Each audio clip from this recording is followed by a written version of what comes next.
If you're a business owner and would like more information about sponsoring Geek Therapy Radio, just email geektherapy@iheartmedia.com. That's geektherapy@iheartmedia.com or call 713-212-8422. That's 713-212-8422. It's more affordable than you might think to reach thousands of customers through the power of broadcast radio and worldwide podcast. And listeners, let me know your geek thing by emailing me, geektherapy@iheartmedia.com. I'll even give you a shout out for your submissions. And with that, meeting adjourned, let's get our geek on.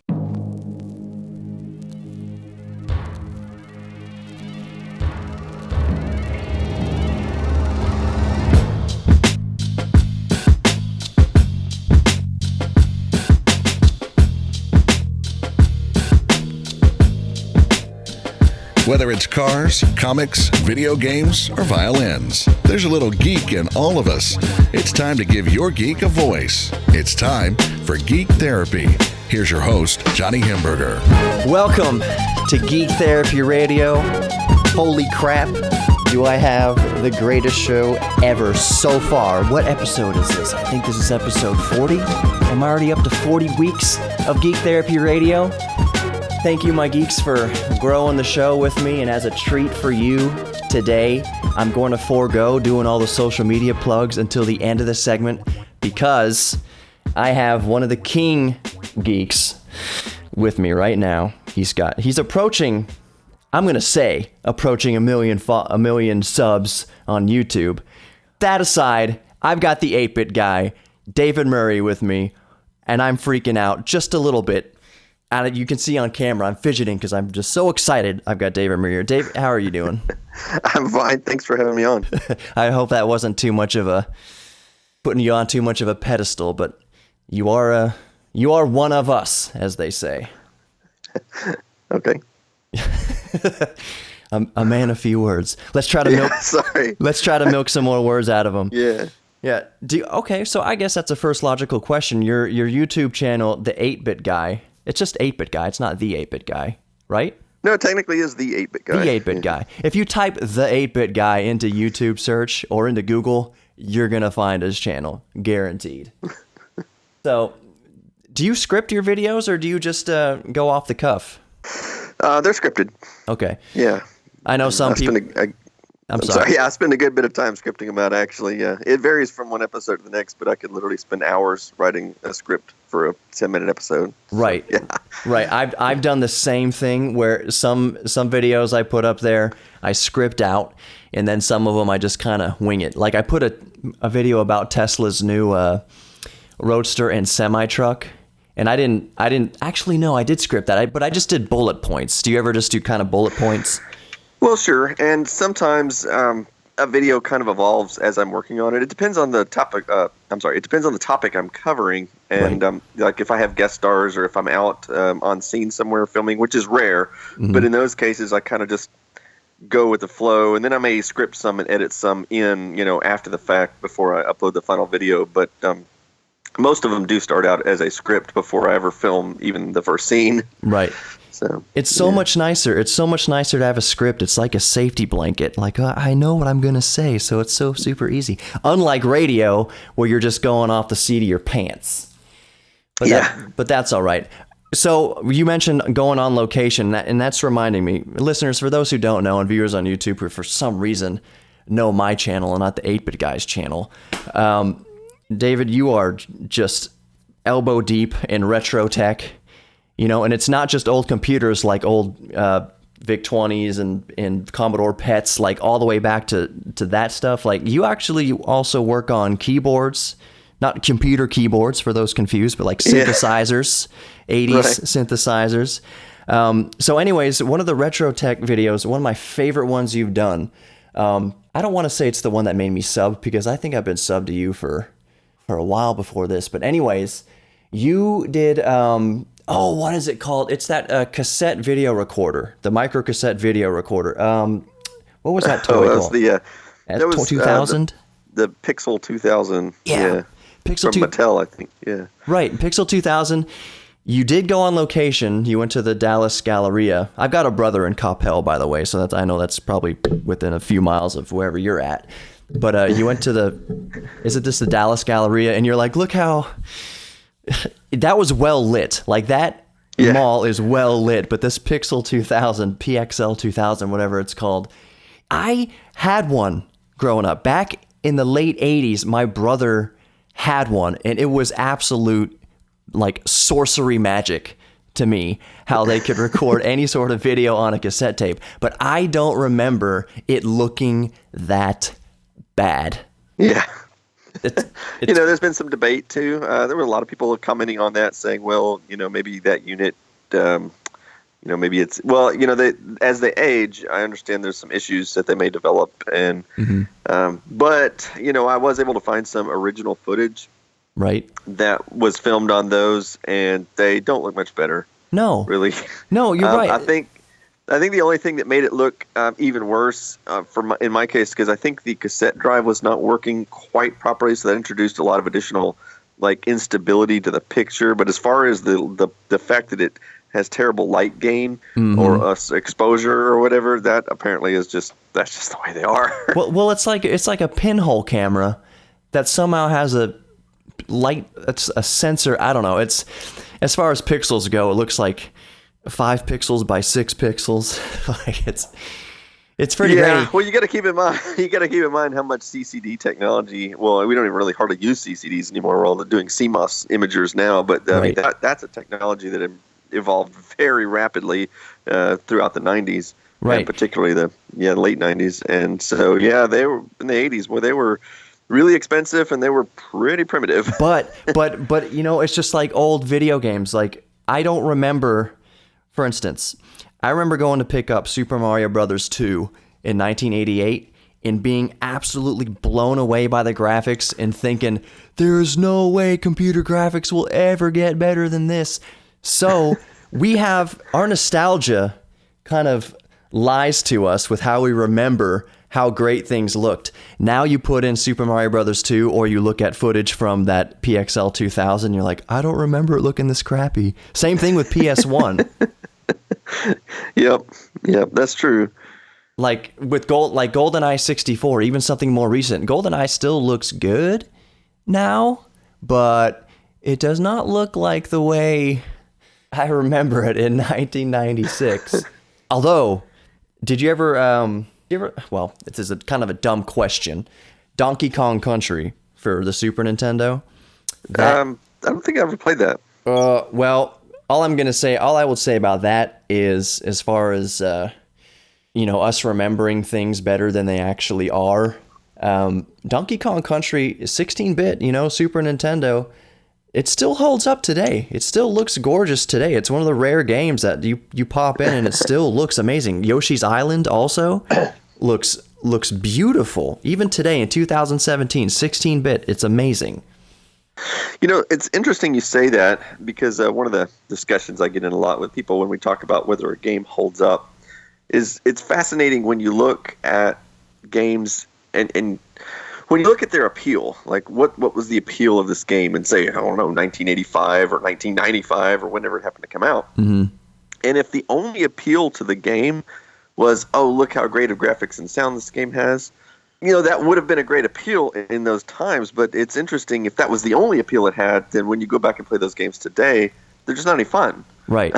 Right. The only thing that was fun about them back then was their revolutionary graphics. And so I find myself going back often to the more primitive games, at least from a graphics and sound standpoint, like Super Mario Brothers 2, for example. Mm-hmm. I mean, it's not got the best graphics in the world, but it's still a fun game, and you can sit there and play it for quite a while before you're going to get bored of it. Right. Because it's fun. Right. And I guess that's the key. Maybe I'm not remembering Donkey Kong Country so fondly just because of the graphics. It's one of those rare gems that the graphics were superb. Same thing with Yoshi's Island. The graphics were superb for their day, but the games were actually really, really good. That goes kind of almost reverse today, where I don't care about the game's graphics today. I know AAA titles, for PC and PS4 and Xbox, I know they're going to look, as realistic as humanly possible. But the games can still be garbage. Yeah. Just. Well, it's interesting because that's, a lot of people ask why I don't cover the Amiga very much in my channel. And I actually do have an Amiga episode in the planning stages as part of my Commodore history episode, and I hope to do it justice because I do think the machine was revolutionary at the time. But the funny thing is, I don't ever find myself going back wanting to play my Amiga. I have several of them in the house, but when I want to play with an old system, I don't know, I just don't have any real desire to bring it out. And I think what you're talking about is really part of the main reasons, because all of the games that I really loved on the Amiga, and I'm thinking back to 1988, 89, whatever, when I had got my Amiga 500, right, is I was just so absolutely blown away by the graphics and the music, and that was what kept me entertained. And when I brought friends, I was like, "Hey, check out my Amiga!" Yeah, and I would show them these games. Everybody, their jaw would drop with the graphics and the sound, but when you go back and you look at those games today, they're like, whatever. They don't look that great. And the games just, most of the games that I played just for those graphics and sound, they really weren't that fun. I'll give you some examples just off the top of my head. Cool. There was one that I loved to show my friends called Blood Money. And and it had this really cool intro with some really great music and some really neat animation of some asteroids and stuff. And then the game was just, your typical shooter game, like where you're flying a little ship shooting and stuff. And to be honest, that game is just boring as molasses to me to play it today. And I can't stand it. But, I only played it back then because it looked so cool, and because of it showed off the machine's capabilities. But yeah, the gameplay, there's just nothing there. Right. Please don't rake me over the coals for this, but the Amiga 500, that was 16-bit, right? Right? Yeah? Right. Yeah. So, but it was one of the first 16-bit. I know Sega Genesis or Sega, not even Master, was it Master System? What do they call it in the EU? Sega Genesis, the Genesis was 16-bit. Oh, yeah. The Genesis was 16-bit. It came out Well, the like... Genesis, they called it the PC Engine, I believe, in Japan. I'm not sure what the Master System was called. I'm trying to... I know there's probably 1,000 people listening right now. I'm sure, yeah. People listening probably going, "Oh, you moron." Yeah. Yeah. That's just the nature of the beast. But I like to invite those people in. Like, if you remember exactly what it's called, comment below. Tell us what it is. You're geeks too. We're all geeks together. We need to be supporting each other and helping each other in our geekdom, not like ripping each other apart and crucifying each other because, well, technically that was 8 bits and it only had 5. I know, because technically somebody's going to come on and say the Amiga is actually Amiga 500 was a 32-bit machine. Yeah. Because it does have 32-bit registers in the CPU, but that's, debatable. It's a 16-bit bus, so I call it a 16-bit system. It's kind of, exactly, and it's kind of the same thing with, and we'll get out of the segment after this, but it's kind of the same thing with the Game Boy Advance.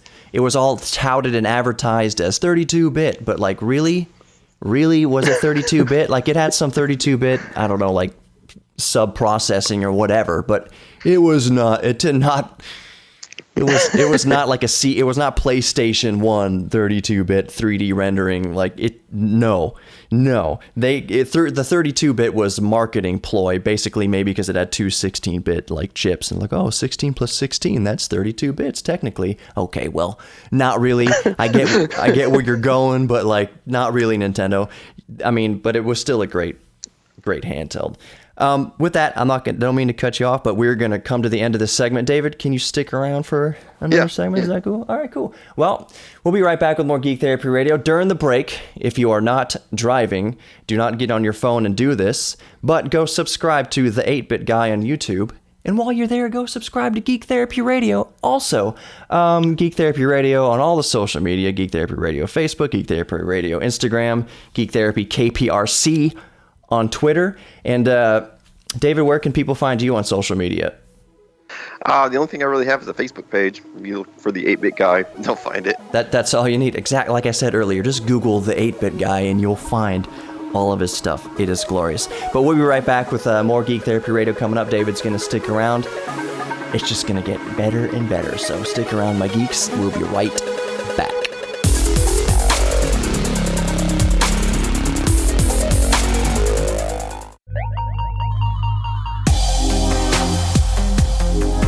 Welcome back to Geek Therapy Radio. I am Johnny Hamburger, your mental curator for this evening, as usual, or this afternoon, or this morning, whenever you're listening to the podcast.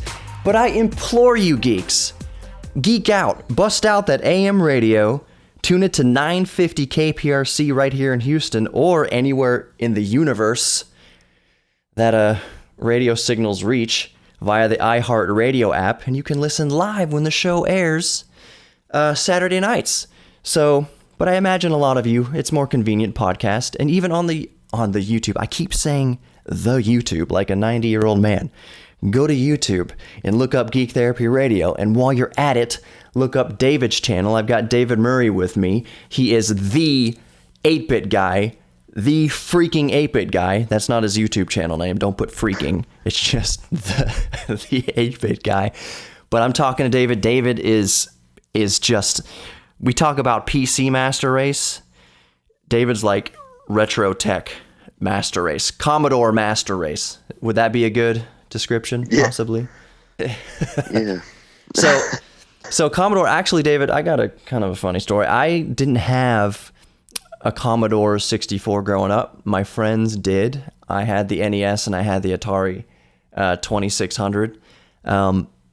So recently, I would say within the past year, I said, you know what? I'm an adult. I'm going to get a Commodore 64. So I went onto eBay and I actually found a seller here in Houston who is an electrical engineer, and he refurbishes, and he changes out all the caps and he changes out chips if he can of Commodore 64s, and he even beefs up and fixes the power supplies, because apparently the power supplies are known failure points. Is that right, David? Indeed. Yes, they are. So I got a fresh Commodore 64, fresh power supply, and I went to pick it up. When did Commodore come out? 1982, 83? The 64, yeah, it came out in 1982. Okay, so I went to pick up my 1982 Commodore 64 in my 1983 DeLorean DMC-12. I kid you not. It does not get any more retro or geek than that, than going to pick up a Commodore in a freaking DeLorean. What do you think about that? Yeah. Well, that's certainly unusual. See, speaking of cars, not to derail too much, but as any true geek, I've noticed that you are, I don't know if you're a car nut, but electric cars, don't you have an i3, correct? Or did you have you used to have a Chevy Volt, which I thought about getting a Chevy Volt, but what are you rolling in now? We actually, in our little household here, we actually have 3 electric cars. Holy crap. We've got the 2017 Chevy Volt, and we've got a 2014 i3 Rex. That's the BMW that we bought used. Yeah. And then we've also got a 2014 Fiat 500e. What? Which, yeah, those are actually not even sold here in Texas. Yeah. We happened to find a used one that showed up for like $7,000, and so. Oh my good! What's anyway. the range on the E? It's not very much. It's like 85 miles, I want to say. Does it have a gas engine in it? No, it does not. 100% plug-in? Yeah. Wow. So my best friend, he lives in the Netherlands. He was born and raised in Texas, but it's kind of weird. He's got dual citizenship, Australia and the United States. So he can go, oddly enough, with a dual citizenship, you can go more places than just with an American visa. You can get to more places more easily. I don't know why, but like they see the Australian passport, like, okay, you can come here, but not if you were only American. I don't understand it. Anyways, he has a Fiat 500. He was one of the first people. He had to be one of the first people in Texas to go buy Fiat 500. So I know he's listening to this and he's just like, what? He may not even be aware that there was a fully electric Fiat 500, but I guarantee you he's on Google right now looking up dealerships around the Netherlands. That's really cool. How do you like that? Is the i3 100% plug-in also? I think it is, right? It comes both ways. You can get it with or without the gas engine. The one we got does have the gas engine. And where we live here in Texas, it's kind of a necessity because the charging infrastructure around here is pretty poor. And so we had a Nissan Leaf for several years. And, I mean, we managed to get around with it. Now, this was the original Leaf that only had 85 miles, I think, as well. Right.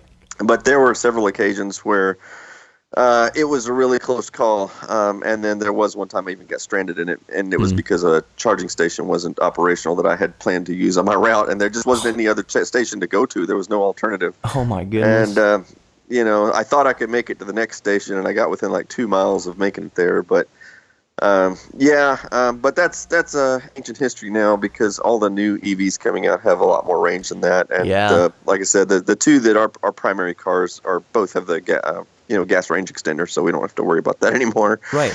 I always thought the reason why I thought the Volt was so cool is because to me it seemed like for most people the pure electric range was enough for your commute, back and forth to work, or at least to work where you could plug it in and come back. It was like 30, 40 miles, 50 miles, something like that if you're lucky with the Volt. Yeah, mine has 53 is the rating on the current Volt that's being sold, and that it'll pretty much achieve that or more. I've actually gotten as much as 75 miles on a charge without a recharge, just on a single charge with that car under good circumstances. So yeah, it'll pretty much operate as an EV every day without needing to. In fact, I have gone. Actually, I went 3 months one time without starting the gas engine. Other than at 6 weeks, it popped up and said that you've got to run the engine this trip because you're you need to get the oil moving or something in there. Maintenance mode, that's what they call it. Right. Yeah. Exactly. Exactly. So and a lot of people ask why I didn't just get a pure electric, since obviously the Volt work. I don't really need the gas engine very often. We have used it a few times, obviously, but the truth is that here in Texas there aren't really that many EVs available, and so of the choices that we have here, I just liked the Volt the best. There are obviously some other vehicles that I might like better. They're just not available here. Right. So that's what I got. See, I might have a skewed perception of charging stations that are available, because I told you I'm here in Houston, and there are lots and lots compared to other places. There's lots of charging stations available. Really, there's not. And I've been to Houston several times, and I've looked at the charging maps down there, and I think your situation is actually pretty similar to what we have here in Dallas-Fort Worth. And there are certain areas of town that there's a decent number of them close by. The problem is there's still areas where there could be 10 or 15 miles between stations, and you're still in the city. I mean, we're not talking about leaving the city. I mean, there are places in the Dallas-Fort Worth area where it's still in the urban part of the city, and you might drive 10 or 15 miles before you get to the next station. That's completely true. That's completely true, because now that I think of it, I'm thinking of all the charging stations around the two areas of town where I usually am. I'm usually up north around Kingwood and Humble, or down south here in the Med Center and Montrose and around downtown. And I can think of several places in both of those locations. But to your point, I can't think of any between those locations. So you're absolutely right. Like, I can think of a station in Kingwood and I can think of a station in the Med Center, but there's like 35 miles in between where I can't think of any. And those 35 miles are the critical ones, because that's when you're on your commute. Yeah, and what's worse is the stations. I don't know what stations those are particularly, because obviously I'm not as familiar with your area, but those are, if I had to guess, I'd say they're probably level 2 stations, which aren't all that useful for traveling, fast recharging. So like in the Dallas-Fort Worth area, I think we have, a couple hundred stations total, like in the whole Metroplex. Right. But only like 30 of those are the fast charge stations, where you can actually pull up, kind of use them like a gas station, where you just pull up, charge for a few minutes, and then go on about your business. Right. Most of the stations that we have are the slower kind that you're going to need to, sit there for a few hours. And those are fine if they're at your destination. Like, let's say you're going to the movie theater or you're going to the mall or something, you're going to be there a while. That's fine to plug into one of those, but those are not the kind of stations you want to use when you're in a hurry to get somewhere and you're running low. True. I mean, they'll work in a pinch, but they're, not really what you need. We have a severe lack of fast chargers. That is true. Naturally the network will expand, and soon enough, range anxiety won't be such an issue as it is right now. It's funny. People ask me why I'm obviously my show is all about retro tech, and obviously I spend a lot of time dealing with that, and But a lot of people ask me why I want, why I'm into electric cars, because that seems like a futuristic thing and not a retro thing. And of course, the truth is I do love both old and new technology. Right. And but I think the electric cars are particularly fascinating because, well, when I was a kid, and I always used to think about the things that we'd have in the future. And, we have some of those things, and some of those, in fact, we have some things I never even dreamed of, like, smartphones and stuff like that. But, we don't have the flying cars, and we don't have colonies on Mars, and, things like that I thought that we would have when, in the 80s, when I imagined what 2017 would be like. But when I imagined cars, one of the things I always imagined is that the cars would be electric, because it always just made so much sense to me. Right.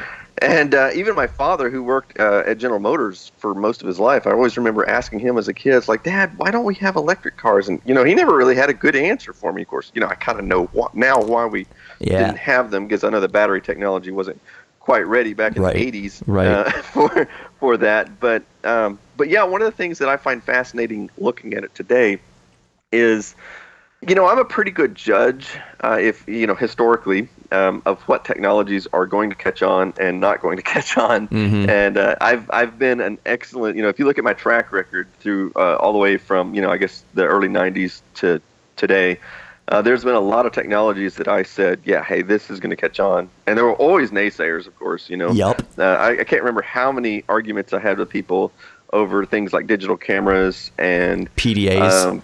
DVD players and things like that, and they said, oh, that's dead-end technology, nobody's going to want that. And they always had some excuse as to why it wouldn't take off, because like with any technology, there's often some advantages, but they usually come with a few disadvantages. The question is, do the advantages outweigh the disadvantages? Right. And I'll give you one that I predicted would fail. And most people don't even remember these, but there are these things called DivX players back in the late 90s. Do you remember those? Oh, yeah. For a flash in the pan.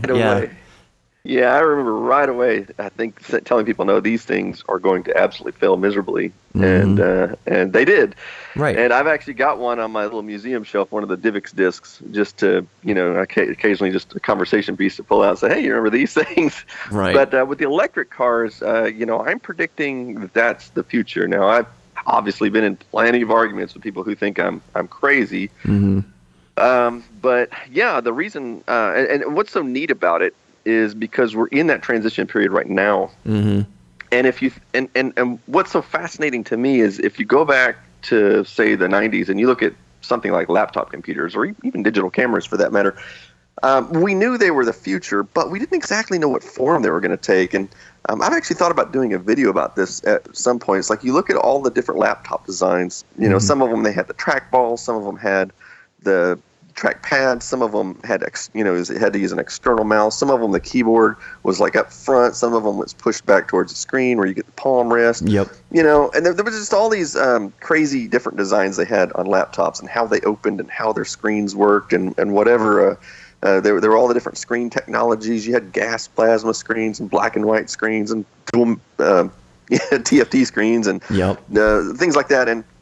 And of course, in the end, we know what won out, and practically all laptops are designed, at least from a functionality standpoint, exactly the same today. Right. But we're in that state right now with electric cars where it's really fascinating because you have like 7 or 8 different ways of accomplishing it. You've got like the Chevy Volt, you've got the plug-in hybrids and then you've got the full electrics, and then there's the question of how much range does a person really need in the battery pack. If the charging infrastructure, like let's imagine 20 years from now, is fully developed like we have gas stations, how much range does a person really need every day? What size of battery is going to win out, for example, and will these cars have range extenders, or will there be no need for them? And just the packaging, like how they're putting the batteries in the cars right now. Some of them, it's under the floor pan. Some of them it's in the back of the car. And you look at gas cars and they're all designed practically exactly the same. The gas engine's up front and you got transaxle and everything is exactly the same. And so anyway, it's just neat looking at this transitional phase that we're in right now, where I know that these vehicles offer more to the consumer than their disadvantages, and the disadvantages are getting smaller and smaller and smaller every day. So yeah, pretty soon, like in another 10 or 15 years, it's just going to be a no-brainer that electric cars are going to be the winner. The question is, what will they be like? Right. This stage we're in right now is kind of like that laptop stage I was telling you about, where the companies are just trying all these crazy designs to see what catches on, and we don't know what the winner is going to be. Kind of like Blu-ray and HD DVD. It's like we knew though one of the two was the future, but we just didn't know which one it would be for the longest time. You were exactly right. And I'll end this segment on this note. But first, do you want to hang on for another segment? Is that cool? Yeah, I'm good. I got about another 30 minutes. Okay, that's plenty of time. The last sentiment I'm going to end on this segment is, in the next segments we're going to get back into retro tech, but it all ties together. The reason why people like David and I are so into new future tech like electric cars and such is because we are so into retro tech, and you can see from the past how technology was shaped. Like by studying retro tech, you can kind of see through a crystal ball into the future to see how electric cars might take shape. Like you were saying with the laptop stuff, we like vintage laptops because we liked that, seeing all those those crazy laptops in like the mid 90s, late 90s and such. Like what form factor is this going to settle on? So exactly what you're saying. That's why we who love retro tech are also fascinated by the future of technology, because we've seen these waves and ebbs and flows of retro tech, and now we're living in those ebbs and flows of modern and future technology. So I think that is amazing. And on that note, David, would you agree with that? Yeah, absolutely. Right, because one day when we're 90 years old, electric cars right now are going to be retro tech. Yes, they will. We're going to say, wasn't that i3 crazy in the way that it had lithium-ion batteries? What were they thinking in the early 21st century? Exactly. But anyways, we'll be right back with more Geek Therapy Radio. During the break, go subscribe to the 8-Bit Guy on YouTube. And while you're there, also subscribe to Geek Therapy Radio and look for Geek Therapy Radio across all the social media, and look for the 8-Bit Guy on Facebook. And we'll be right back with more Geek Therapy Radio, where we're going to dive into some more retro tech with David Murray, the 8-Bit Guy. It's going to be good. Stick around. We will be right back.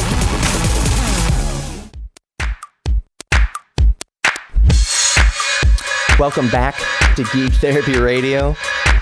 I am having a blast so far. I hope you're having a blast so far, listeners, and David too. I hope you're having a blast.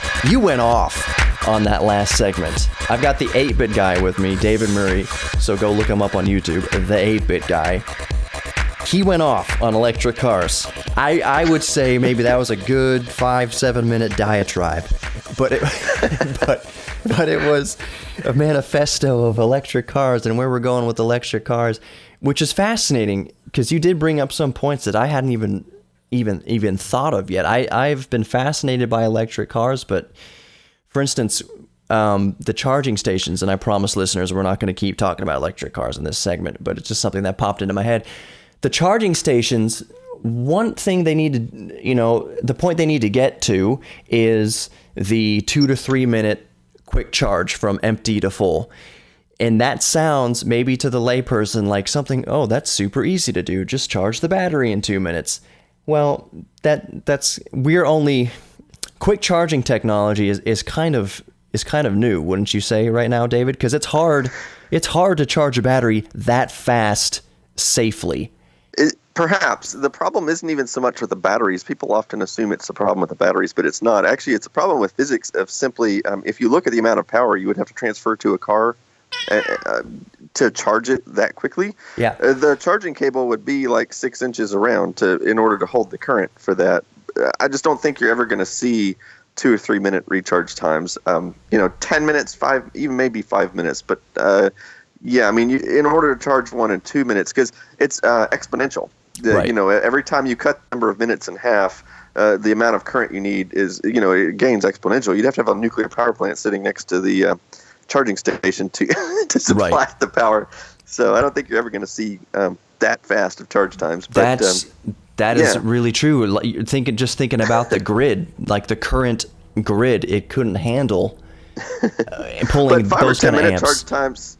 is not unreasonable. In fact, Yeah. truth be told, that's actually where we're at right now with those fast chargers. Right. I know that the numbers you read tend to be longer than that, but that's always a quote for full charge. But most of the time people use those fast chargers, they're not getting a full charge. That's true. Every time I've pulled up to use one, I'm only there for 5 minutes. I just need to get, like an extra 50 miles or something like that, and then I'll recharge the rest of the way when I get home. So, yeah, 5 minutes is typical for those fast chargers, so at least for me. That's true. That's true because, as I understand it, lithium-ion batteries, and maybe even to a certain extent lithium polymer, they're not so susceptible to like old school, the memory of like old school nickel cadmium batteries, where you need to discharge it all the way down to 0 and then all the way back to 100%. Modern rechargeables, at least the lithium-based batteries aren't like that. And as a matter of fact, they say, I believe now they say on laptops, it's like you want to keep it more charged than discharged. Like you want to keep it maybe around 80% if possible. Like you don't want to go all the way draining. That'll like reduce the cycles. Actually, it's not a deep cycle battery. Yeah, it will. And not only that, but leaving a laptop or smartphone or something like that sitting at 0 charge for any particular length of time is detrimental to those batteries, and they may not ever charge back up after you do that. I'm dealing with that. I've got an old Samsung Galaxy Tab 2 or whatever, 7.0. It came out in like 2010. But I haven't used it in maybe a good year, and I am trying my darndest to bring some life back into it. I can plug it into the charger and run it, but a tablet that you have to keep plugged into the wall is no good. I don't need the tablet, but since like you and me are into retro tech, I was just curious to see how an old dual core, Snapdragon chip would do if I updated all the apps to and the answer is not good. The answer is not good. It's like, let me see if I can run, I'm going to try to run, what do you call it? Civilization on a Commodore 64. It's not going to pan out so well. If you want to play, I haven't played your game yet. If you want to tell listeners what it is, this is where I'm going to get into your game in this segment. Yeah, okay. So I've designed this game. I called it Planet X2, and it's a real-time strategy game, and it's designed for the Commodore 64. I spent most of this year developing it. Awesome. Yeah, it's a little bit different from like Warcraft or Command & Conquer or StarCraft or Age of Empires, simply from the fact that I had to eliminate mouse support. Because most Commodore users don't have that. But otherwise, the gameplay is pretty similar. You just have to use the keyboard to control things. But I came up with a pretty good design for the keyboard control that makes it pretty fast to operate things. So, WASD. Yeah. Awesome. Well, and rather than clicking on things and telling them where to go, you just kind of have to drive them around manually. Yeah. Yeah. And I remember I'll let you keep talking about it, but I watched a little bit of the talk you gave. Was that in Portland? Did you go? Yeah, I did give one in Portland about that game. Yeah, the retro gaming convention there. And you were and you were talking about all the just everything that went into programming a game with only 64K and 8 bits to work with. And you're like, well, you have to make interesting choices. What were some of those choices?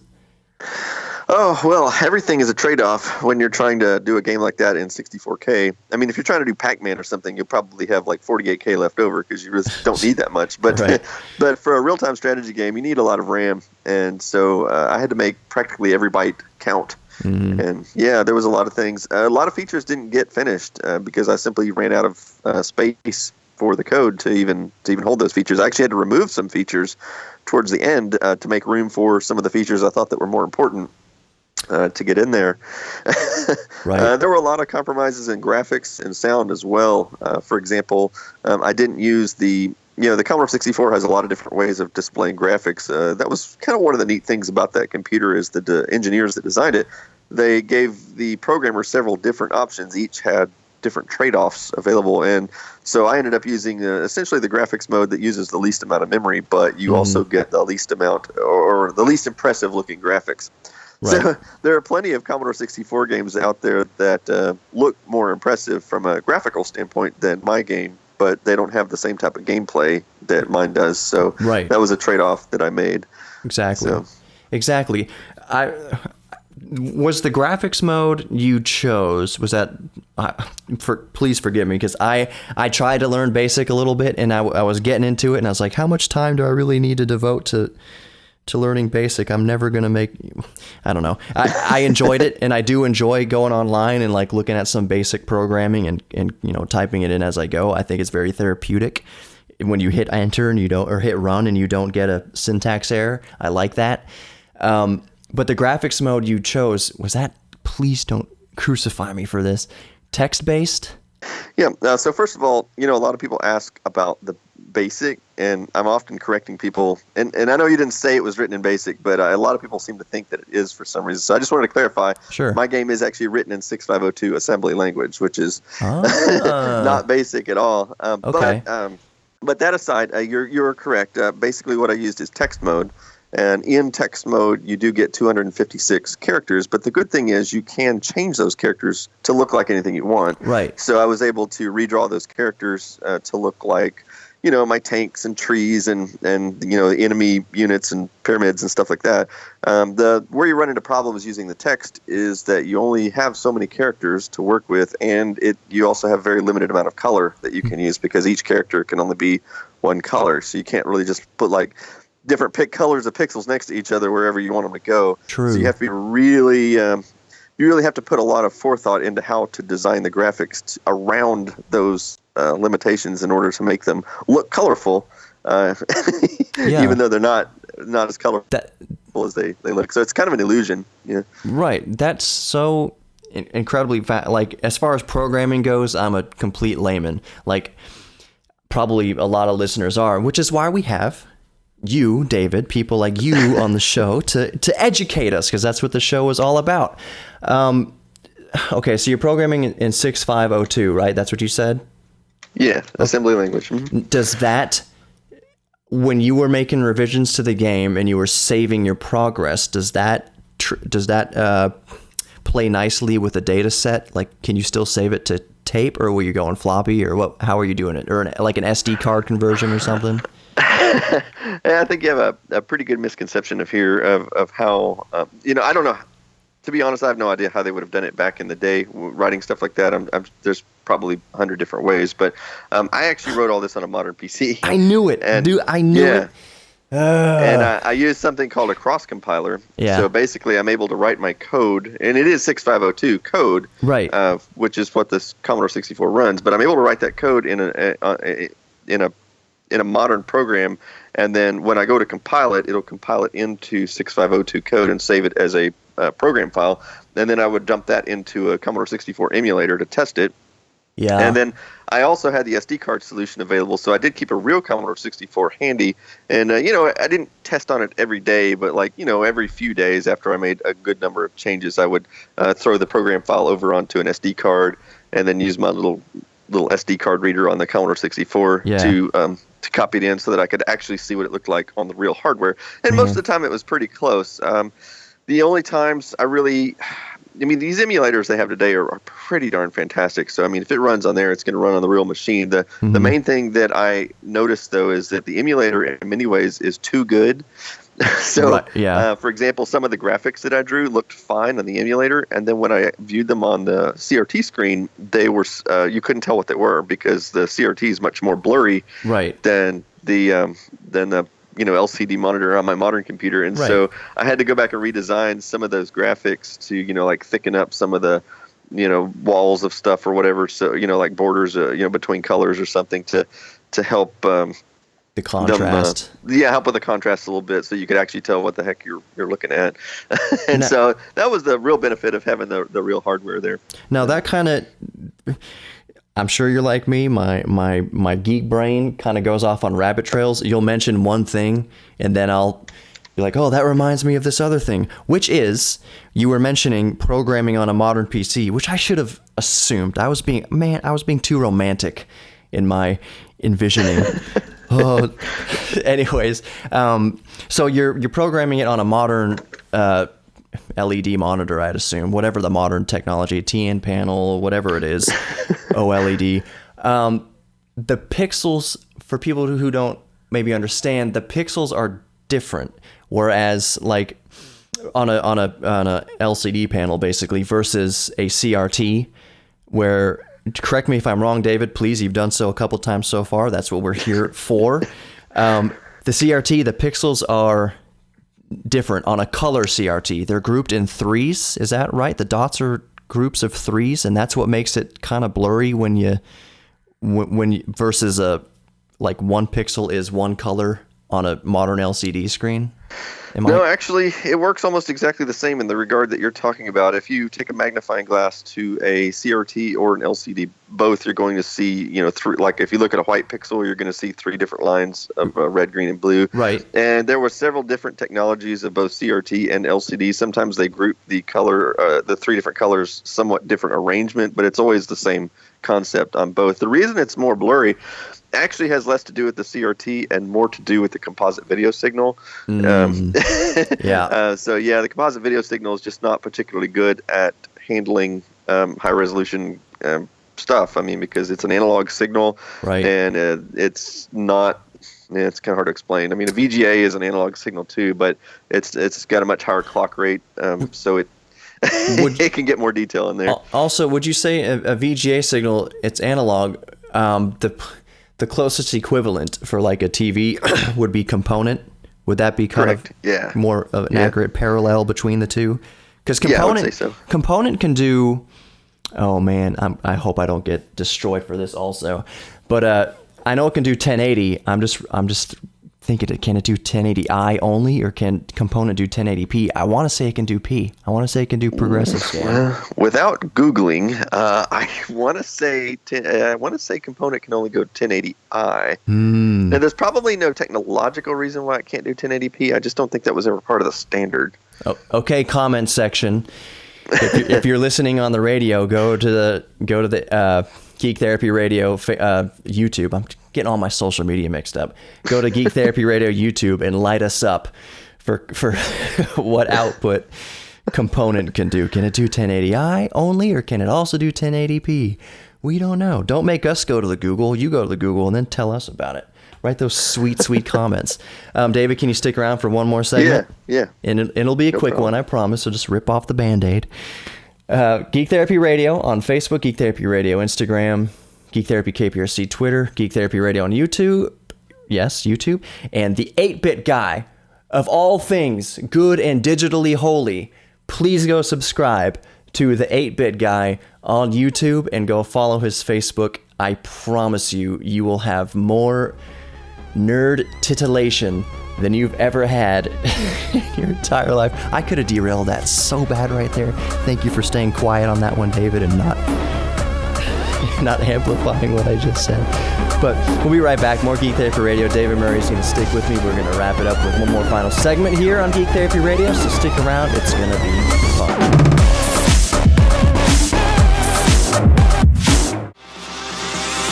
Get down.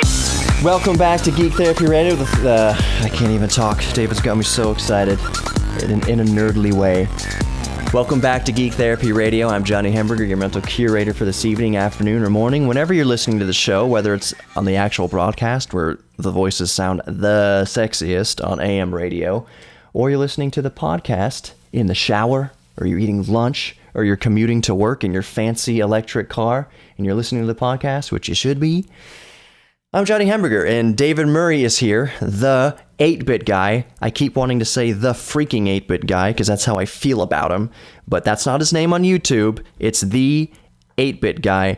And David, for those just tuning into this, sadly, last segment of Geek Therapy Radio, tell everybody what you're all about and what you do on your 8-Bit Guy channel. So I'm just all about learning about vintage technologies, everything from old computers to, I don't know, old stereos or whatever, but mostly focused on game consoles and computers and things like that from the 70s and 80s and how they work and what you can do with them and, things like that. And it's so therapeutic. I need to ask this question. I remember off air I was going to say I need to ask you this question.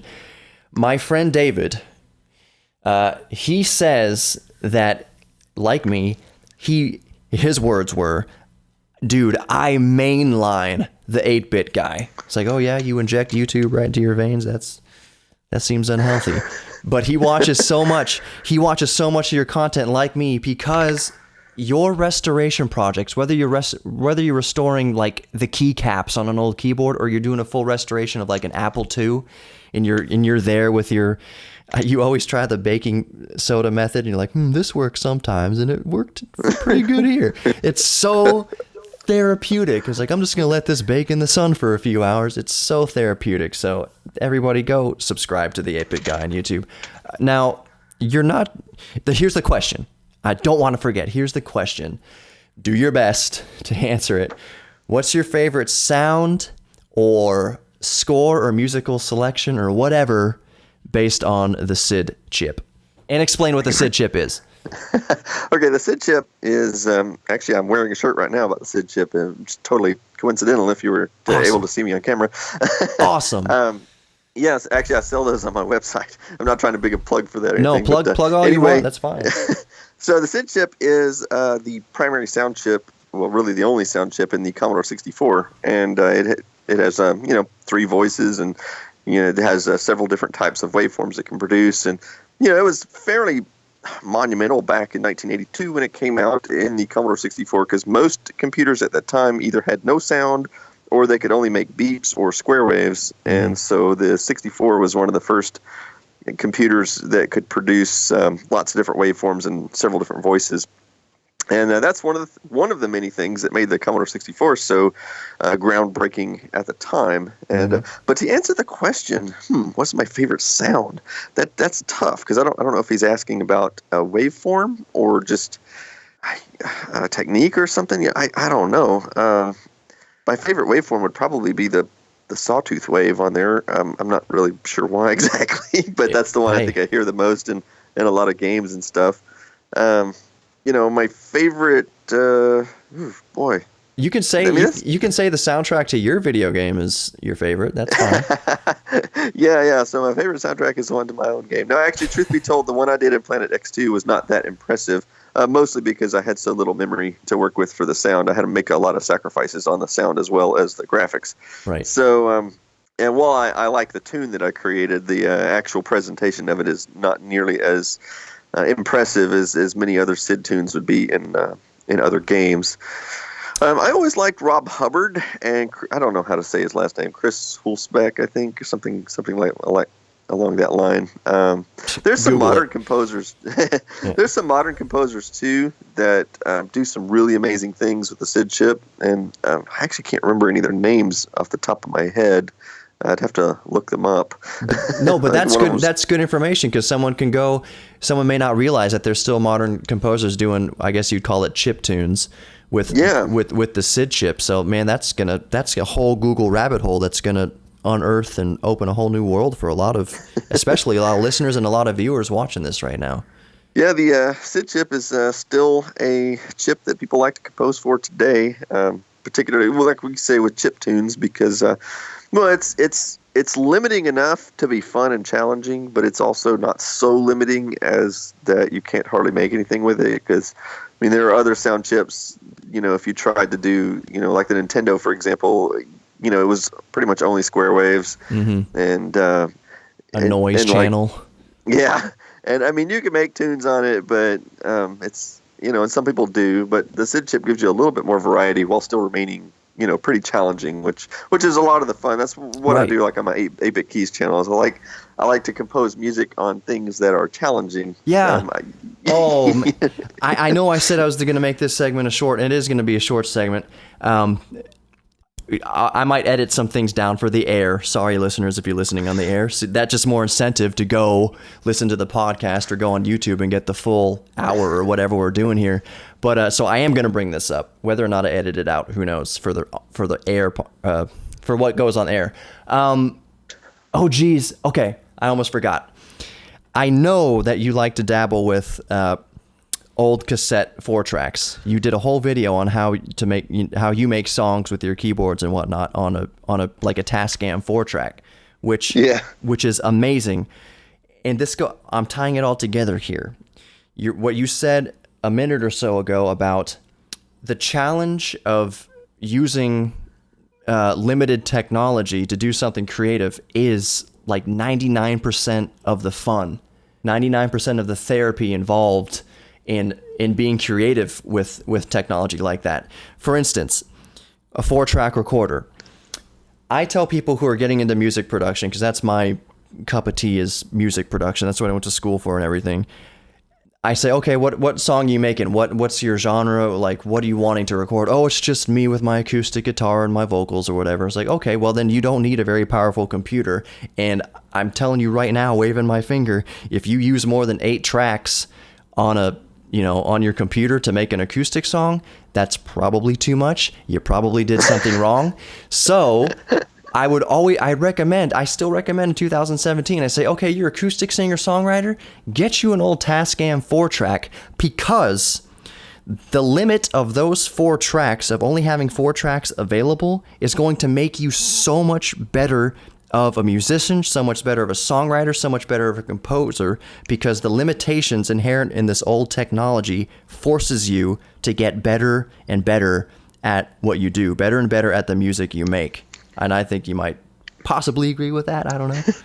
Well, I agree and disagree at the same time. I don't agree with getting the old Tascam 4-track recorder, although I do have one of those and I have used it from time to time, and it's kind of fun to play with. Yeah. It's not something I would really recommend people use on a regular basis because, well, it's obsolete. It's hard to keep them running sometimes, and it's somewhat inconvenient because you got to rewind the tape and whatever. However, they make plenty of digital equivalents of that, basically things that are modern, that do the exact same thing as a 4 or 8-track recorder, but they don't use the tape. Right. And so, yeah, that's what I would typically recommend if you're wanting to record stuff live. Now, of course, a lot of people want to, like my friend Anders Jensen, he likes to, he does have keyboards and stuff, but essentially all of his notes end up getting programmed into a computer. Yeah. To get played back, and that gives them a lot of versatility and whatnot, but there's not actually any performance involved in that.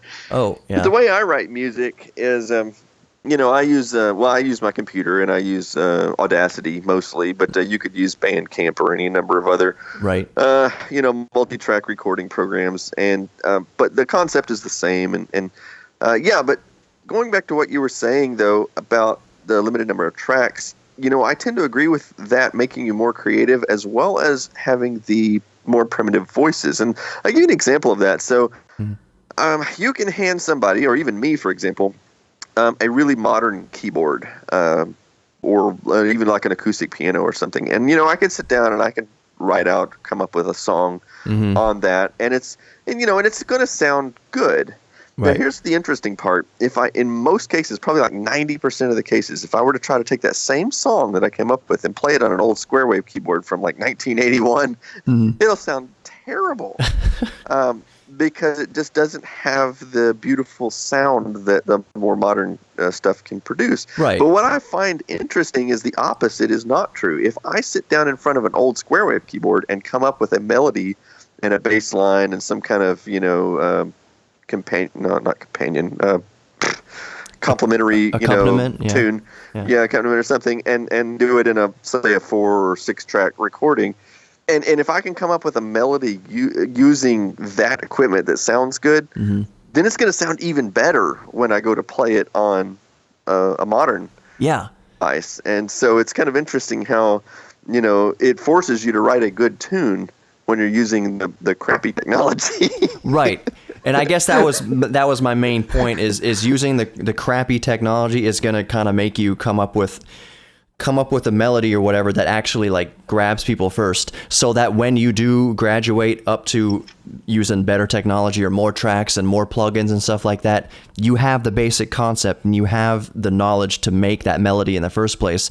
Whereas if you sat somebody down in front of Pro Tools, like the full edition of Pro Tools and like unlimited tracks and unlimited plugins and reverbs and compressions and stuff, that's intimidating, and it might that kind of scares and intimidates the creativity out of you. Versus if you have something, it doesn't have to be a 4-track cassette, but maybe like an app on your phone, a 4-track app on your phone. Like, okay, I've got 4 tracks. I need to come up. I only have 4 things to deal with, so I need to have a catchy melody, and I need to have some sort of accompaniment, so that like what you were saying, when you move that from an old keyboard or whatever to even a grand piano or to a more robust like Nord, concert keyboard or whatever, you'll have all the tools you need. Like you'll have you'll be able to expand on that basic melody and that basic accompaniment to make it sound even better and better. Yeah.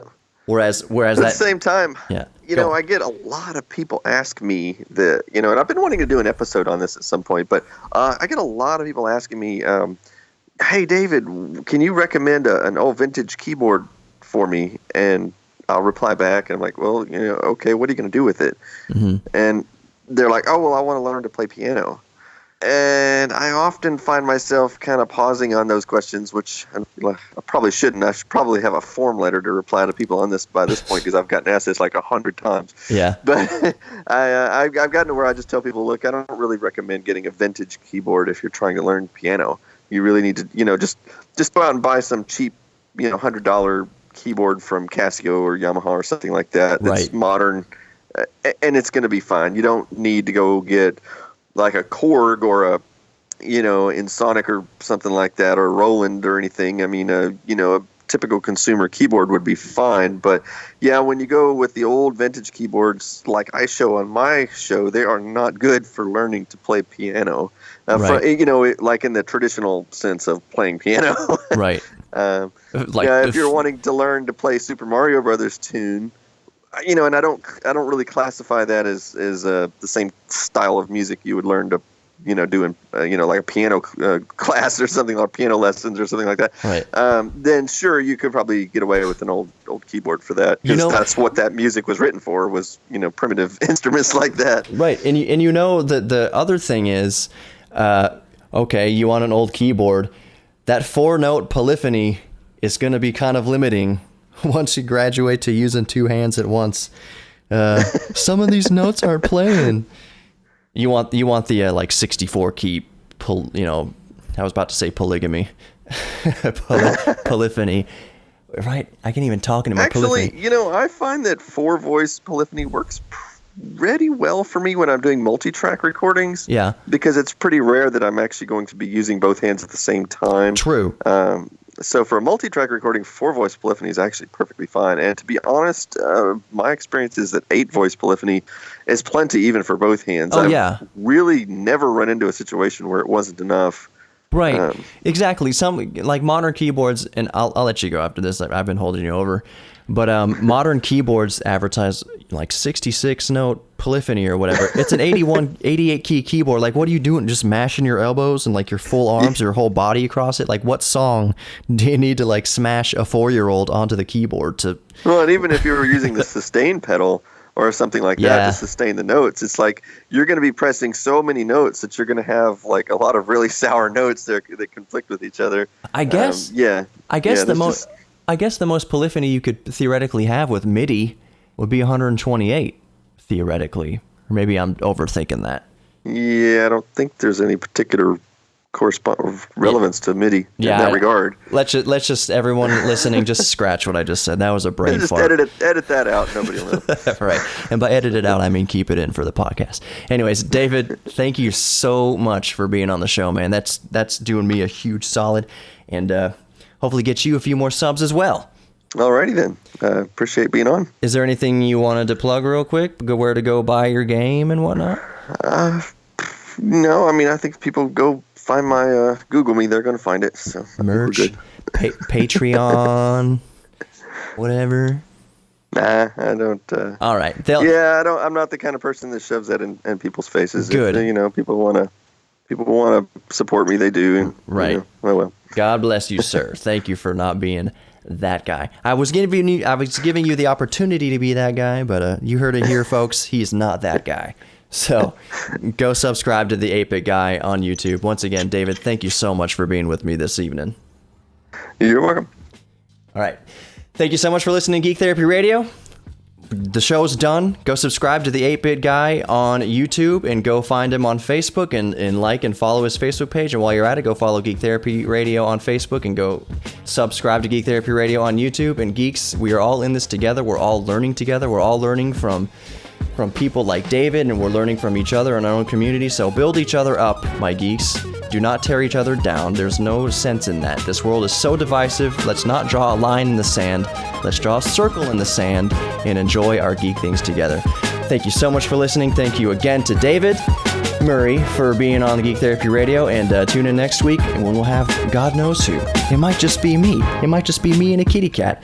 But thank you for listening, geeks. We'll be back next week with more Geek Therapy Radio.